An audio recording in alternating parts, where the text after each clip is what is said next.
Listen, we have so much to get to. We have the crew to do it. We have J-Mac. We have Field Yates here.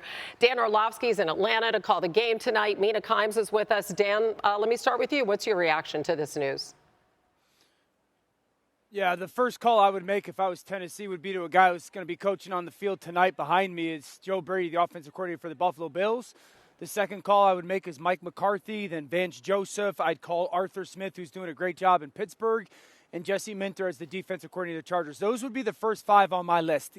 You have to have somebody that has at least a vision of what is next for Cam Ward. It's going to be very much so dependent on trying to get him to play up to his best possibility. The reality is, yes, this is a results-based business, but there's also an improvement that was needed in Tennessee. That did not happen. There wasn't, at least on tape, didn't see to be on a ton of buy-in from some players when it came to what Brian Callahan was preaching, and they obviously did not win. So it's a new start. They got to build some at least continuity in Tennessee. They fired a lot of people in the last 5 or 6 years, but those names that I mentioned would be my first calls for Cam Ward and the Titans' future. Yeah, you hate this midseason for Cam Ward, rookie quarterback. Having that kind of change is never a good thing, but it's also not surprising. Callahan, there's the win-loss record, but he was brought in to fix the offense coming from Cincinnati, and the offense has been an abject disaster this year. They rank last in just about every meaningful category, but the one that really jumped out to me they're averaging under 4 yards per play on offense. To put that in perspective, there has not been a single NFL team in the last 20 years over the course of a season that's averaged under 4 yards per play. I know it's week 6, but things haven't been trending in the right direction. On top of that, there's been issues with clock management. I think back to the end of the first half versus the Colts, the field goal fiasco, admissions about not knowing the rules, you remember, with the catch. And all told, this is not entirely surprising, even if you do worry about what it means for Cam Ward's development this year.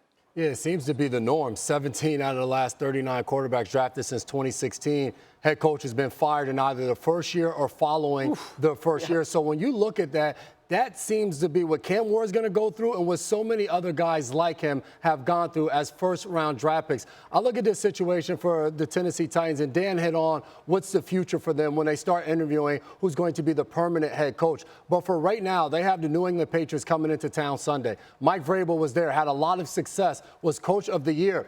I got to assume they're maybe looking at this situation and saying, hey, maybe we get a little bump from an interim head coach letting go of Callahan as Vrabel's coming into town. And if they were going to let go of him maybe after, you don't want to give him that satisfaction. I don't know exactly why right now in this instance, maybe just to move on and see what's next. But hey, for Cam Ward, it is a long road ahead now. They're going to need that interim head coach to be able to cover pass catchers with the way that Drake May is playing right now. Because this Patriots offense is certainly finding its rhythm, at least in the passing game. It's the perfect storm here for Brian Callahan. I think there are people that closely monitor this team that think this might even be a few weeks too late. 4 wins and 23 efforts. The only win this season, frankly, was a game that the Cardinals lost. The Titans won that game, but Arizona really handed it to them as well. On top of that, I felt like at some point a change was coming when I heard their best player, Jeffrey Simmons, yesterday after the game talking about how Thursday was their worst practice perhaps of the entire season. The team finally getting a little bit of momentum after a win, maybe feeling slightly better about itself,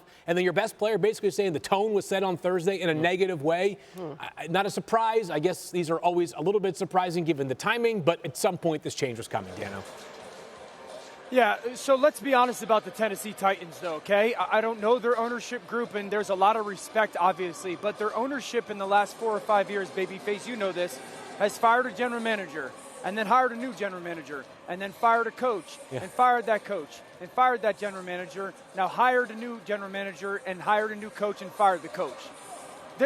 There's no continuity within the organization when it comes to top-down leadership, and so Tennessee, new stadium, super talented quarterback, new general manager comes from Kansas City in the recent past year.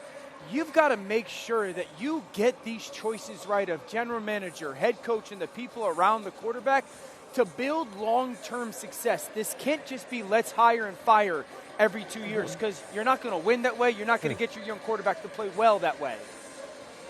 And let's give you the list of names that you're talking about there, Dan. They fired General Manager John Robinson, who had collected a tremendous collection of talent there in Tennessee. Then they fired Mike Vrabel, who obviously has gone on to have the success that he's had here in New England. Then they fired Rand Carthen, who did a nice job there and was one of the bright young minds in the NFL. And now they fired Brian Callahan. So they've gone through an awful lot of people in Tennessee. You mentioned the new stadium coming. That could be a part of it. But the fact of the matter is there were a number of gaffes this season. I think people across the league thought the Titans would be patient to the end of the year, but obviously the owner did not want to do that.